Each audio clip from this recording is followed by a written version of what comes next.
Welcome to the 10th episode of challenge your understanding series. इस episode के अंदर Irodov book की एक रिलेटिव मोशन पे बेस्ड प्रॉब्लम डिस्कस करेंगे। रिलेटिव मोशन एक एक्साइटिंग टॉपिक है मैकेनिक्स का, और यहाँ पे जनरली इक्वेशन लिखने में हम उतने कॉन्फिडेंट नहीं होते हैं। उम्मीद करते हैं इस एपिसोड को देखने के बाद में आप अपने आप को बेटर पोजीशन पे देख पाएंगे। तो एंड तक देखिएगा, बहुत कुछ सीखने को मिलेगा। और अब तक ये सीरीज़ आपको पसंद आ रही है तो लाइक कीजिए और अपने फ्रेंड्स के साथ शेयर ज़रूर कीजिए। सबसे पहले आप डिस्क्रिप्शन से प्रॉब्लम को डाउनलोड कीजिए और अपने सारे एफर्ट लगाइए आंसर निकालने के लिए। इस उम्मीद के साथ अपन आगे बढ़ते हैं कि आपने सारे एफर्ट लगा लिए। अब देखते हैं गिवन क्या है। यहाँ पे एक पॉइंट ए है और ये पॉइंट ए एक कांस्टेंट स्पीड u से चल रहा है और इसकी जो डायरेक्शन है वो हमेशा b पे m है, यानी कि इसकी जो वेलोसिटी की डायरेक्शन है वो b की पोजीशन की तरफ रहेगी, b के लोकेशन की तरफ रहेगी। और जो b है वो आपस स्ट्रेट पाथ पे चल रहा है एक कांस्टेंट वेलोसिटी u के साथ, जो कि v से कम है। इनिशियली दोनों के v और u परपेंडिकुलर डायरेक्शन में है और दोनों के बीच की सेपरेशन l है। आपको बताने कि कितने टाइम के बाद में दोनों पार्टिकल मिलेंगे। ठीक है, अब आते हैं अपन सॉल्यूशन वाले सेगमेंट। गिवन सिचुएशन को मैं इस तरीके से डायग्राम में बता सकता हूँ कि यहाँ पे मैंने b माना है, इधर a माना है। b आपके पास कांस्टेंट स्पीड u से जा रहा है और सिर्फ समझने के पॉइंट ऑफ व्यू से मैं इसे x डायरेक्शन ले लेता हूँ, इसे y। x और y से कोई खास फर्क नहीं पड़ता, ताकि जल्दी सिचुएशन समझ में आए और ये पता लगे कि आपका जो रिलेटिव मोशन है वो 2 डायमेंशन में है। इस वजह से मैंने x और y लिया है। ठीक है, और b का पाथ स्ट्रेट है लेकिन a का पाथ कंटिन्यूसली चेंज होगा, क्योंकि a की जो वेलोसिटी की डायरेक्शन है ना वो b की लोकेशन पे डिपेंड करेगी। इस वजह से ये कर्वेचर वाला पाथ रहेगा। और एक जनरल मोमेंट पे बात कर लेते हैं, जब आपस b यहाँ कहीं होगा और a हमारे पास इधर होगा, और a और b को जो ज्वाइन करने वाली लाइन है वो इस मोमेंट पे x एक्सिस के साथ थीटा एंगल बना रही। ये किसी एक जनरल टाइम पे मैं बात कर रहा हूँ। ना तो v की जो न्यूमेरिकल वैल्यू है वो टाइम के साथ चेंज होनी है, ना ही u की न्यूमेरिकल वैल्यू टाइम के साथ चेंज होनी है। बराबर है, यहाँ कहीं दूर जाते हुए कहीं वो मिल जाएंगे दोनों। मुझे नहीं पता वो कितनी डिस्टेंस पे है और कितने टाइम बाद में मिलेंगे, यही तो अपने को कैलकुलेट करना है।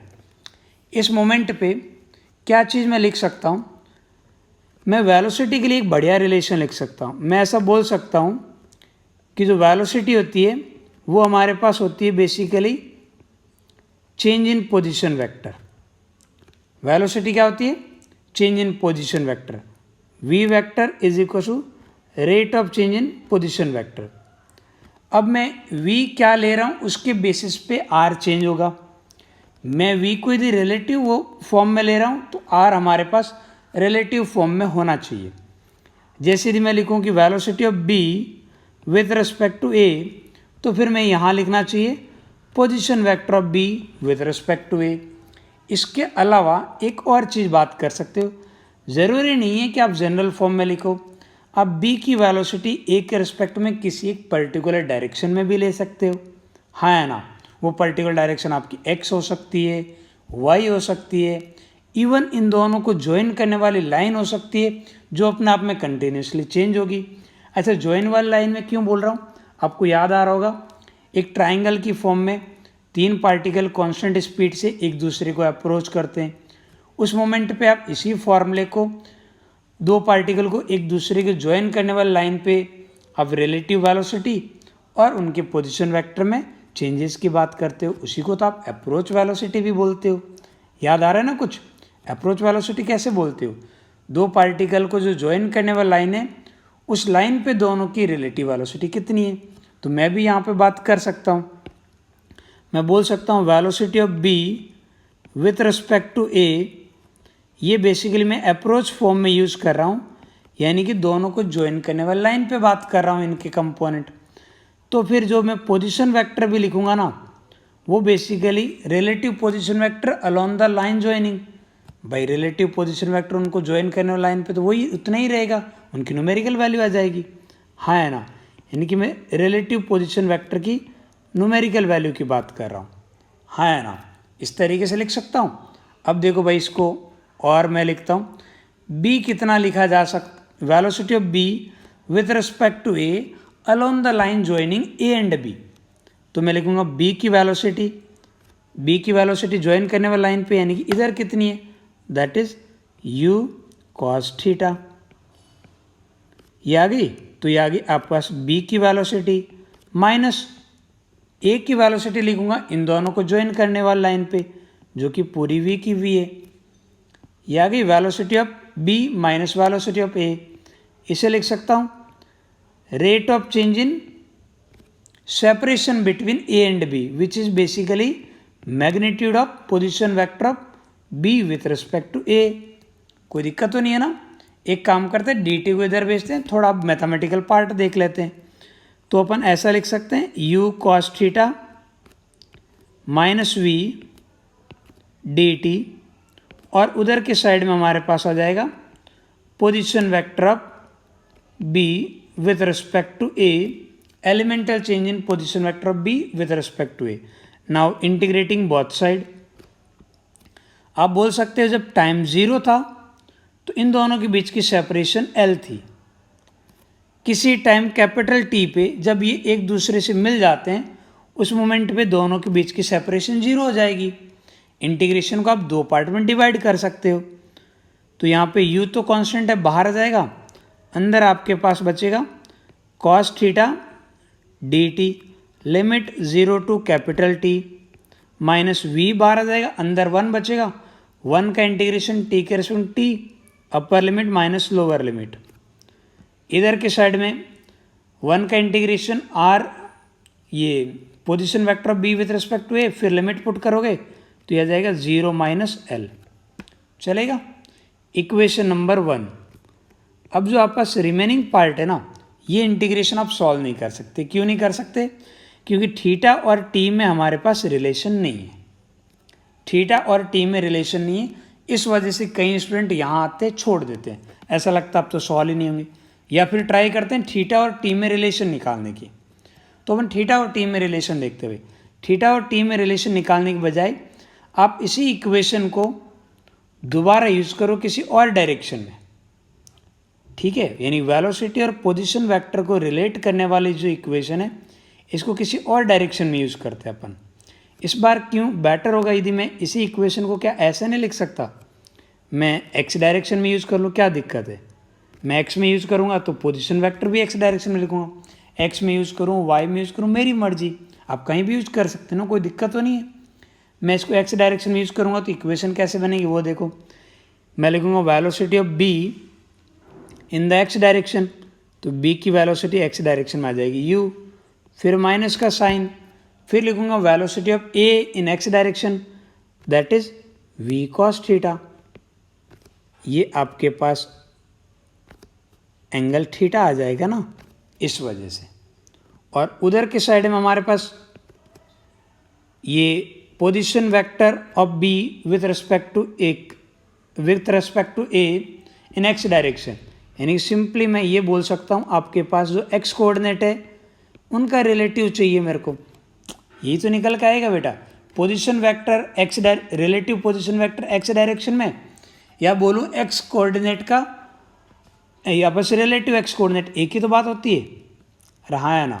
तो इसको मैं दोबारा देखता हूँ भाई नीचे, तो हमारे पास ऐसा लिख सकते हैं u minus v cos theta d t, इधर ले आता हूँ। आप उसको जैसा लिखना पसंद करते हो, यदि आप ऐसा ही लिखना चाहते हो position vector of B with respect to A in x direction, कोई दिक्कत नहीं, आप जैसे कंफर्टेबल फील करते हो वैसे लिखिए। Now integrating both side, again आप बोलोगे t इक्वल टू 0 पे उन दोनों का रिलेटिव पोजीशन वेक्टर का x कंपोनेंट, स्टार्टिंग में रिलेटिव पोजीशन वेक्टर ऐसे था बेटा, हाँ है ना। यदि स्टार्टिंग में ये रिलेटिव या बस पोजीशन वेक्टर था तो इसका कोई x कंपोनेंट नहीं था, ये पूरा y में था। या बोलूँ कि दोनों का स्टार्टिंग में x कोऑर्डिनेट इक्वल था तो रिलेटिव x कोऑर्डिनेट 0 था, कोई दिक्कत नहीं है। और फाइनली जब दोनों एक दूसरे से मिलेंगे कैपिटल T में, तो अगेन आपके पास दोनों के x कोऑर्डिनेट इक्वल आएंगे तो रिलेटिव 0 आ जाएगा, हाँ है ना। अब देखो इस इंटीग्रेशन को दो पार्ट में करते हैं, u और ये आ जाएगा capital T v bar integration of cos theta dt limit 0 to capital T, और जब अपर लिमिट और लोअर लिमिट 0 तो इस पूरे को मैं 0 लिख सकता हूँ। यहाँ से मैं बोल सकता हूँ integration of cos theta with respect to time 0 to capital T, ये हमारे पास आ जाएगा u capital T upon v, equation number 2। अब इस इक्वेशन 2 से इंटीग्रेशन की वैल्यू आप इस इक्वेशन 1 में पुट कर सकते हो। इक्वेशन 1 में पुट करेंगे तो ये कैसे बन जाएगी, u और इस पूरे की जगह लिखूंगा u t अपॉन v। तो ये u और इंटीग्रेशन की वैल्यू क्या है बेटा, u capital T upon v, यही है माइनस वी टी, देख लो, is equal to 0 minus L, is equal to 0 minus L, यही है।